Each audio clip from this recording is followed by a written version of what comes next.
Nicole from Sydney English Teacher and from the Successful English Learner by Sydney English Teacher, and I wanted to say a big hello and thank you for taking the time to watch Nicole's Weekly Words this week. We are up to episode number 25. I can't believe it. So we've had 25 great lessons where we've been learning 5 new words every week. And I hope that you've enjoyed learning these words as much as I've been enjoying teaching them to you. This week, of course, we've got 5 great words again, and we're continuing our theme of the alphabet because today we are up to the letter Q. That's right. This is quite a tricky letter, a letter that we often avoid. And obviously there's not as many words in English that begin with the letter Q or QU to be precise, but I've chosen 5 great words that I think you will enjoy learning and using. And I think that you could use them in almost every situation, in everyday speech, whether socially or for work or in your studies. They're quite impressive words, and more importantly, I think that they're words that will be easy for you to remember. So, do you want to know what they are?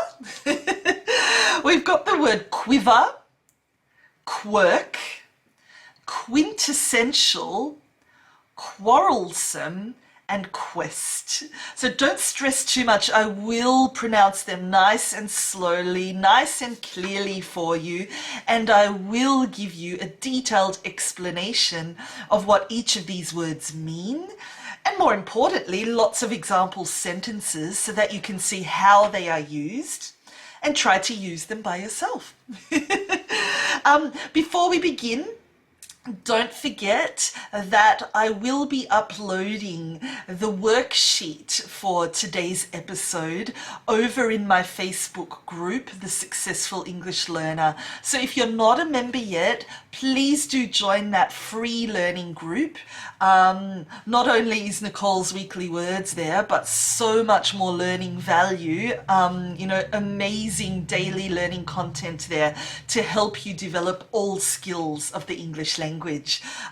But yes, later on today, what I will be doing is I will upload the worksheet for today's session where you will see all of the words, all of the meanings, and all of the example sentences, and you can add your own notes and your own sentences. So, sounds good. Let's begin. The first word I'd like to focus on today is the word quiver. Quiver. Can you say that? Yeah, great.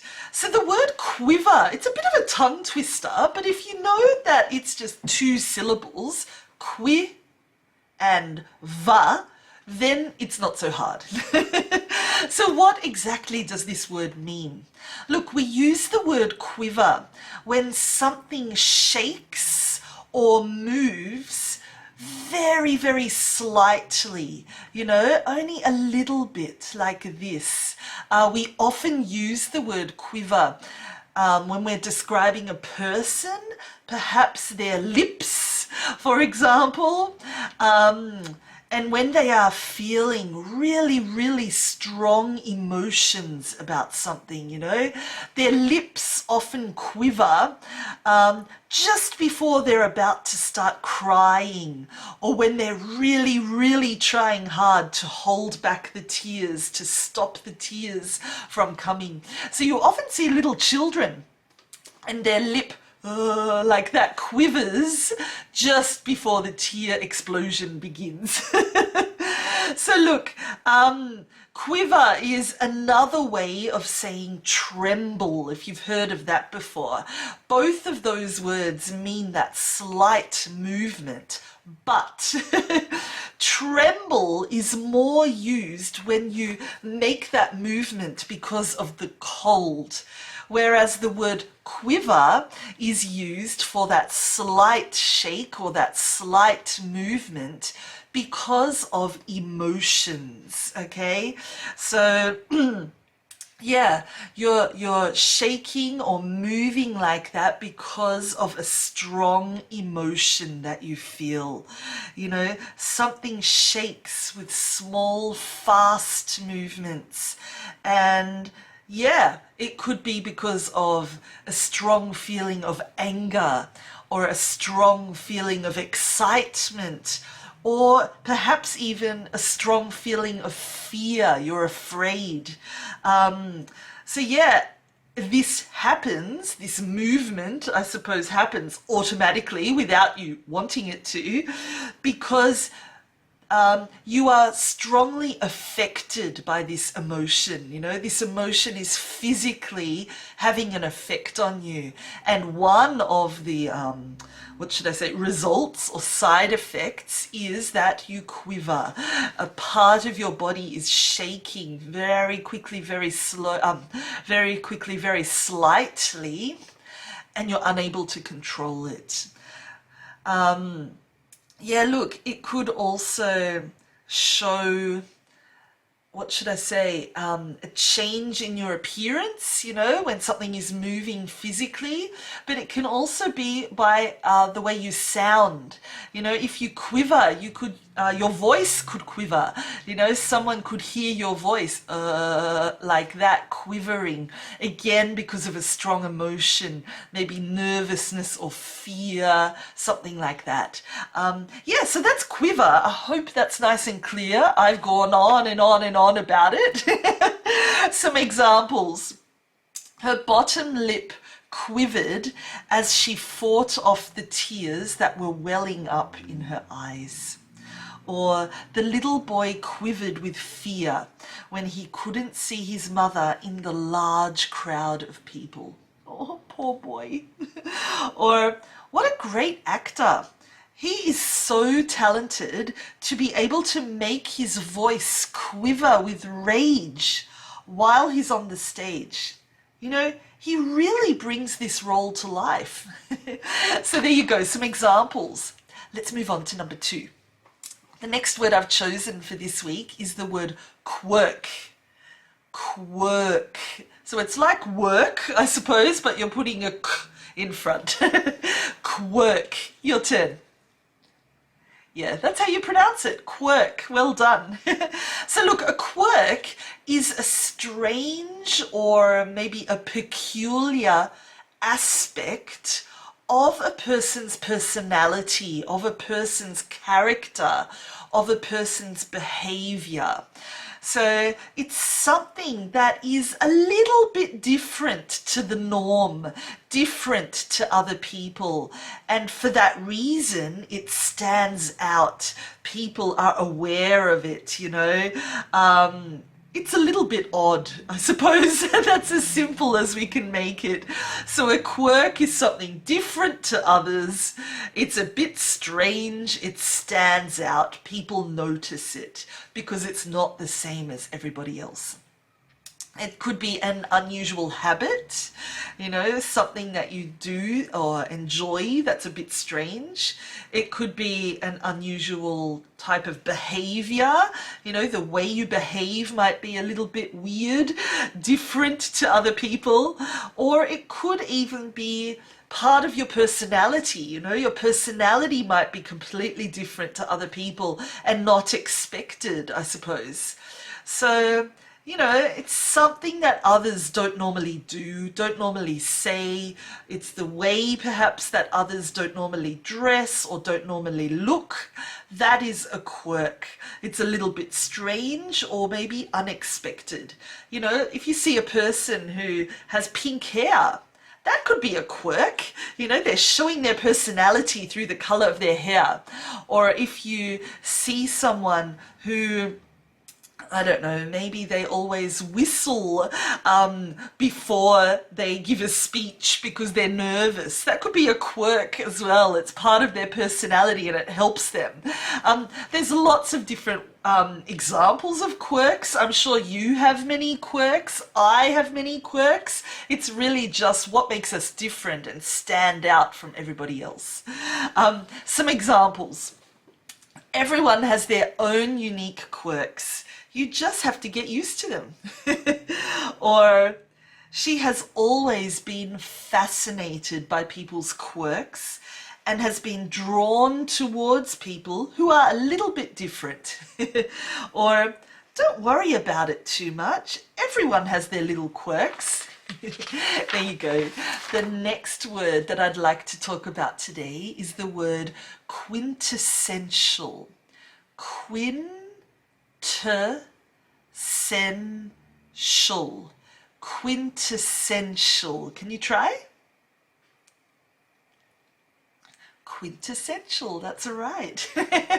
And something quintessential, okay, is something that represents the most perfect or the most typical example of something, okay?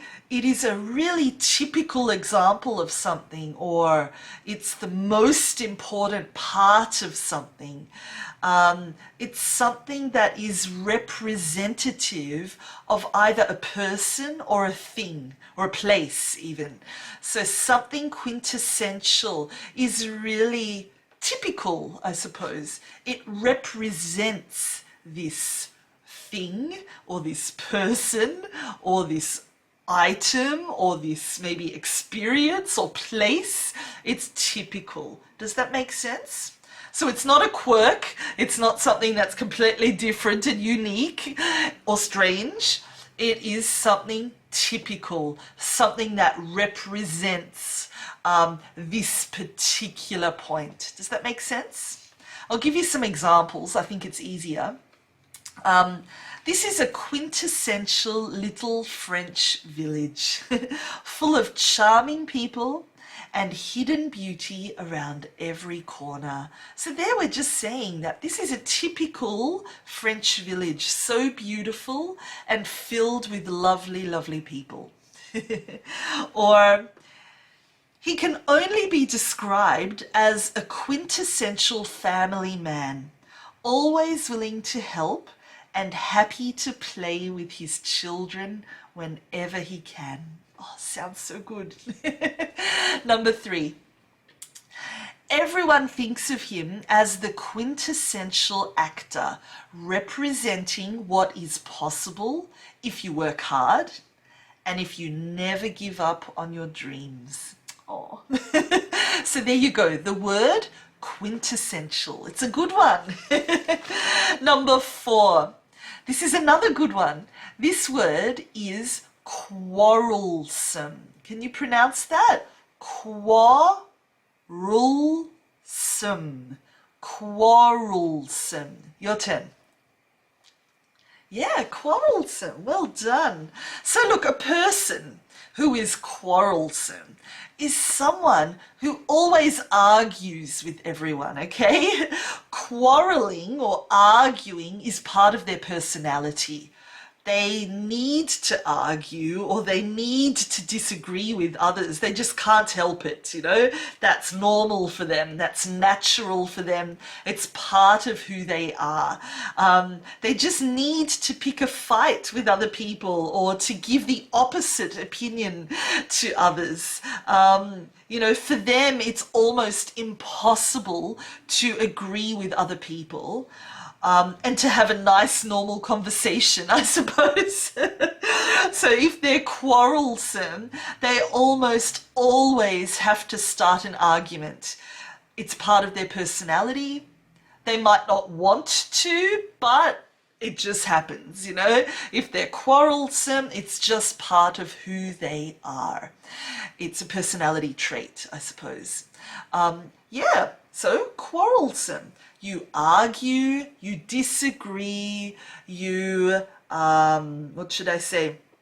You can't have a normal conversation. You always have the opposite opinion or have to pick a fight. That's basically what it means. Let's have a look at some examples. He has become such a quarrelsome student who spends more time being disciplined than actually learning. It's not very good. Or number 2, why are you always so quarrelsome? It's impossible to have a normal conversation with you without you interrupting, disagreeing and turning everything into a debate. Sounds like a mother, doesn't it? Or number 3, I hate being so quarrelsome and so argumentative, but you know what? I just can't help myself. It's part of who I am. That's not true. That's not about me, okay? I think you know that I'm not quarrelsome. Wonderful. So that's the word quarrelsome. Now let's move on to our 5th and final word for this week, and it is the word quest. Can you say that? Quest. Yeah, it's like west with a k in front. Quest. Quest. Well done. So look, a quest is, simply put, a long and difficult search for something, okay? It's when you look for something and it's really, really, really difficult to find it. You know, you try to find something, or maybe even try to achieve something that is almost impossible. You know, it's almost non-existent. It's very, very, very hard, okay? So a quest is this search for something, this journey looking for something that is really hard or almost impossible.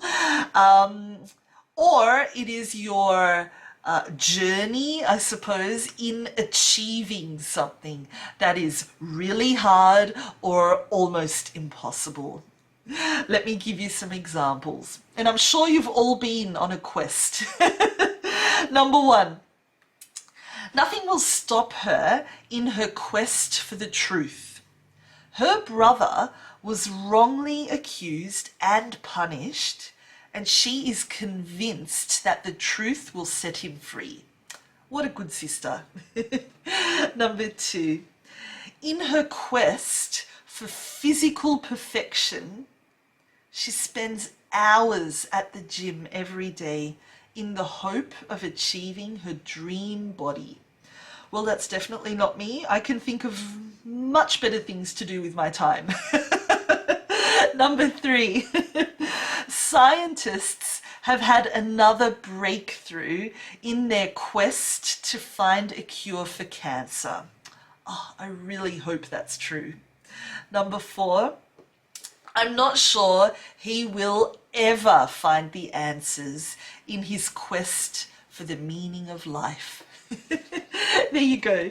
So they're my 5 words for this week. Wow, we've already learnt them. That was quick. We've got the word quiver. We've got the word quirk. We've got the word, do you remember? Quintessential, that's right. We've got another long one. What was it? Quarrelsome, very good. And the last one was quest. Excellent. Quiver, quirk, quintessential, quarrelsome, and quest. Very good. Wonderful. So your job now is to practice these words. Obviously, the point of Nicole's Weekly Words is not just to watch the video and not just to, you know, listen once and do nothing. The goal is for you to learn these words, for you to completely understand what they mean and how to use them, and then to challenge yourself to use them on your own. You know, you can write your own sentences as a step 1 to help you to think about how the word is used, what it means. Make it your own, and then you can force yourself, or remind yourself, might be a better word, to use these words when you are talking. You know, you can write them on your hand, you can stick them around the room on a sticky note, you can focus on just one word every day. It's completely up to you.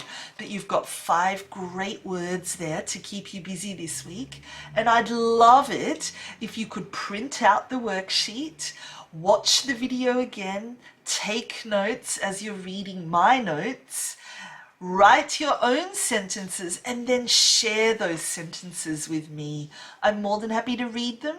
I'm more than happy to give you some feedback and corrections, because that will make me happy and I will know that you are trying to learn and use these words. So fabulous. Have a wonderful week. Enjoy these QU words. Yeah, have fun using them. Ask me if you have any questions down here in the comments section. I'm always here to help. And yeah, I hope you come back again next week for episode number 26. Bye, everyone.